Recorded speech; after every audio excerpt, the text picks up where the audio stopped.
నంద్యాల జిల్లాలో విచిత్ర ఘటన జరిగింది. అత్తగారింటికి వెళ్లడానికి ఏకంగా ఆర్టీసీ బస్సును ఎత్తుకెళ్లాడు వ్యక్తి. ఆత్మకూరు బస్టాండ్ సమీపంలో పెట్రోల్ బంక్ దగ్గర పార్క్ చేసి ఉన్న ఆర్టీసీ అద్దె బస్సును దర్గయ్య అనే వ్యక్తి తీసుకెళ్లాడు.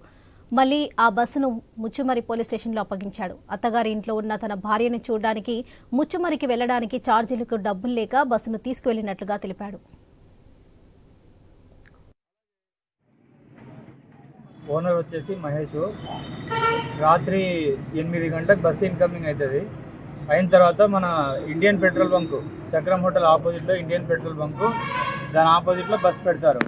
పార్కింగ్ చేశారు. మళ్ళీ డ్రైవర్ ఉదయం వచ్చేసరికి బస్సు తీసుకొని వెళ్ళాలని వచ్చాడు. అతను వచ్చేసరికి బస్సు కనపడలేదు. ఎక్కడుందని మనం అంతా టెన్షన్ పడ్డాము. తర్వాత మనకు తెలిసింది ఏమంటే ముచ్చుమరిలో బండి ఉందని తెలిసింది. ముచ్చుమరి పోలీస్ స్టేషన్ లో ఇన్ఫార్మ్ చేశాను, ఇట్లా బండి వస్తుంది కొంచెం క్యాచ్ చేయండి అని ఇన్ఫార్మ్ చేశాము. డ్రైవర్ కి బస్సు అడ్డం వచ్చి నిలబడ్డారు. మొత్తం మీద బండి ఆపాడు. అతను బస్సు డ్రైవర్ ని అదుపులో తీసుకొని ఆత్మకూరు స్టేషన్ లో అప్పగించడం జరిగింది. ఎయిర్ బస్సు ఓనర్ వచ్చేసి మహేష్.